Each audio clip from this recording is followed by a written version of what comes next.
Hi there, I'm David. I am the administrator of this channel.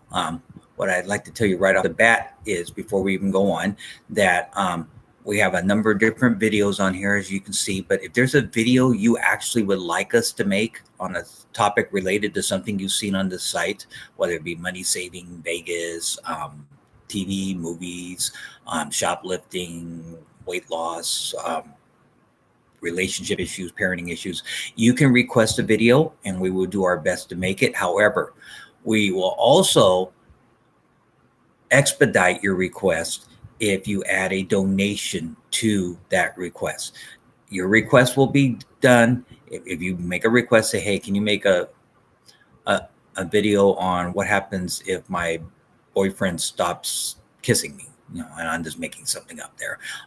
You can do that, but it could be a month or more before we make the video, because obviously we have lives outside of YouTube, and we have to get the time to research things, talk about it, come up with reasonable answers, plan to make the video, set it up, edit it, all that. So it could be a month or more. However, for a donation of $5 or less, we will get that video to you within 2 to 3 weeks. For a donation of over $5, we will get that video within a week. A donation of $20 or more will get that video made within 48 hours. And you will be notified when that happens. Okay. How do you donate? That's real simple. You use PayPal. And the email address is in the description of this video, but I'll give it to you right now. It's Panther, Panther 10758 at twc.com. TWC stands for Time Warner Cable. So that's Panther 10758 at twc.com. That's where you just want to donate to the channel because you like what we're doing, or if you want to make a request for a video and you want to see the video expedited. Like I said, if you pay nothing, we will make the video, but it could be a month or more. So for a $5 or less donation, then you can get your video in 2 to 3 weeks. Anything other than that, as mentioned, you can get it within a week, or you can get it within 48 hours. Alrighty? Okay, you have any questions, feel free to ask me, send me a message or whatever, and we'll go from there. Okay, topic of the videos is heroes who are actually villains. And you may get surprised by some of these. I've got my 4 key ones here. If you have some others you'd like us to research and study, and we can make another video. And same rules apply. If it's something we were already talking about doing, then we'll get it up right away. If you want to make the donation, but we've gone through all that already. Alrighty. Well, let's start with one that you've already seen if you're familiar with this channel. All right. And I know there's lots of different videos in this channel and lots of different subjects, but it talks about Dumbledore. And in that video, and I'll try and be a lot briefer than I was in that video, Dumbledore is actually a villain. First of all, Dumbledore had the means of, well, let me first reflect. Dumbledore knew everything that was happening throughout the entire Harry Potter series up until and even after his death. He knew what was going to happen. He knew everything. The only time that Dumbledore was actually surprised or caught off guard was when Harry Potter's name appeared in the Goblet of Fire. That was the only time. Any other time, he was perfectly aware of everything. He was sending a young boy, sometimes as young as, 10, 11, into imminent danger. And he did so willingly. He placed him in danger all the time. He even admits that later on in the movie. He says, once again, I must ask you to do. Dumbledore is the real villain here. Dumbledore, whether you want to follow the whole prophecy thing or not, Dumbledore had the means to destroy Voldemort from the very start. Yet he chose not to. Why? I don't know. He could have done that. He knew, little for instances of things. Hermione's, and I probably said it wrong. I always say his name wrong. My youngest always corrects me on that. Had that time thing that she spun and went back through time. Well, why couldn't the Dumbledore done that? He actually could have done that and took care of Voldemort back when he was Tom Riddle. He could have prevented him from learning about Horcruxes. He could have steered him in a different path, so maybe he would have been good. There's lots of things he could have done, but he didn't do. He actually could have destroyed him before he killed James and Lily Potter. Why? I don't know. And he actually was having a battle with him during the I forget. I think it might have Goblet of Fire. For the Prisoner of Azkaban. I think that was the one where him and Voldemort actually had a bit of a duel, and so he was definitely trying to defend, if not destroy, Voldemort then. So he wasn't afraid to do that. If he was worried about the prophecies, then all he had to do was let everything happen and fall into place. It was a prophecy. It was bound to happen. All right. So I know he was manipulating things, and he was a villain. He put a young boy in peril almost constantly, and he was perfectly aware of everything happening around him. He was aware of Hermione's and the little time thing. He was aware. If you remember when I think it was a trio, but it might have been two of them, were hiding under the cloak of invisibility inside Hagrid's little shack. He knew they were there. He knew that. He knew to send the Phoenix into the Chamber of Secrets to save Harry. He knew that. He knew all of that stuff. So why, if he was so wise and knew so much, why didn't he stop this without putting a young boy in peril? And again, if he was so sure that Harry was going to win, then there was no need for him to do anything. But he was concerned about that. So obviously, any of those instances, Harry could have perished. And that would have been the end of everything. I truly believe Dumbledore knew he needed to die. And he was ready for that. But that was one sacrifice on his part where Harry was sacrificing through all 8 movies. So to sum it up, Dumbledore is the real villain here. He put Harry in danger. He could have stopped this long before it happened. He could have prevented it somehow, some way. He was, if not the most powerful wizard in all of the wizarding world. He could have stopped this. He could have found a way. He could have stopped it, but he chose not to. He chose to take a little 10, 11-year-old boy and for the next 7, 8 years, place him in constant peril. That's not a hero. That's a villain. All right. Then the next one on my list here is Glinda, the Good Witch of the North. You think she's so sweet and so good? No, but not by far. Glinda had the means to save Dorothy from the start. She says so at the end of the movie. She said, "You've always had the ability."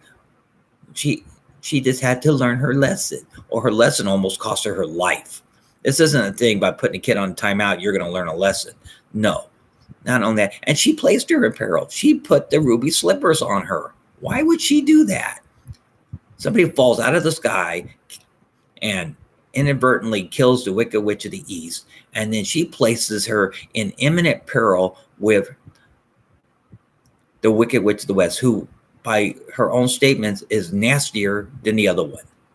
And then she sends her off on her own by herself to go see this mystical Wizard of Oz, who we know wasn't really much of a wizard anyway. But no, Glinda, she did nothing to say. Oh, yeah, when the Poppy's there, she saved her there. But Glinda's the one who put her in danger. Glinda could have saved her at any point in time, but she chose not to. She placed her in peril, much like Dumbledore did. You know, they say, oh, she had to learn a lesson. You don't learn a lesson by placing somebody's life in danger. You learn a lesson by placing somebody on restriction, taking away a privilege, going on timeout. That's how you teach somebody a lesson. You don't teach them a lesson by placing their life in imminent peril. No, Glinda is not at all a hero. She is a villain. She's more of a villain than the Wicked Witch. Why? Because she hides behind the cloak of goodness. No, Glinda is an evil witch on her own. She may be beautiful, but she's just as evil and wicked as the Wicked Witch of the East and West. The next on my list is Woody from Toy Story. And if you look at this, they don't really hide it well at all. Woody, in the first movie, Woody is basically out to kill Buzz, and damn near does. Tries to make it look like an accident because he's doesn't like being the top toy anymore. Woody's just full of himself. He is not dedicated to Andy like he says. It's all about Andy. And no, nothing's about Andy. The only reason everything's about Andy is because he's not the top toy anymore. In another movie, he's ready to leave Andy to go join up with these other toys from classic Woody movies and whatnot. So again, he has no loyalty to Andy. He has no loyalty to the other toys. You see where this is going? And even in the last movie, he abandons all the toys. Or even before that, when he goes to the little girl, he gets frustrated because he's not the favorite toy anymore. Woody's just an arrogant, egotistical asshole. All right. He's just all full of himself. He was happy as anything when he was Andy's favorite toy and he got played with all the time. And as soon as that doesn't happen, he turns into some evil being and wants to kill other toys or run away and to be with some other place. It's ridiculous. And even in the end, because he's not the favorite, he decides to go leave with Bo Peep, and he's gonna do the one thing he fought against the entire time. Oh, you're a child's plaything. Now he's gonna live on his own. Oh, granted, he's gonna help other toys find kids to play with on that, but it's not the same thing. Woody has, by his own statements, have always said, "You're a toy. You're a child's plaything. What about Andy? What about Andy?" No, Woody's just evil. Woody's about Woody. He's not about Andy. He's not about Molly. He's not about anybody. Woody's about Woody, and the only way he's happy is when he's the center of attention. And last, and definitely not least, the Jedi. Oh, yes, the ultimate force of good, the Jedi. Yeah, no. First of all, the Jedi basically kidnap children when they're toddlers and take them away from their parents. And then they teach them not to have emotions. They teach them to live a stringent lifestyle that does not include love, compassion, or anything like that. They basically force their wills onto people. They had the means to save things, but they just like sitting back doing nothing. No, the Jedi are bad, and the Jedi were just as bad as the Sith because they wanted to destroy the Sith. They didn't want to just make sure they didn't take over. They wanted to destroy them. They were happy when they thought there were no Sith. And when there was one, oh, we have to find them. There's always two. The Jedi are bad. Look what they do to these children. No wonder Anakin, that's why they said Anakin was too old. Why young Anakin, what was he? 6, 7, 8, 9 years old? Probably around 7 or 8. Why he was too old? Because he already had attachments to his mother. That's why. They take the children when they're 2 or 3, so they don't even remember their parents, and they turn them into little mindless Jedi robots with no feelings, no emotion. I don't know how they just have to find more force-sensitive children, steal them from their parents. And you can't tell me somehow or another Qui-Gon couldn't have manipulated a way to get Anakin's mother out of slavery as well. How good are they? Okay, they're not. These heroes are all actually villains.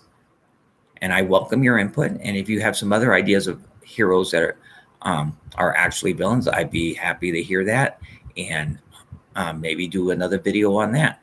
Okay, if you have any questions, then just email me. You can use the same email. You can do it through YouTube, or you can use the email through PayPal. Both of those will get to me.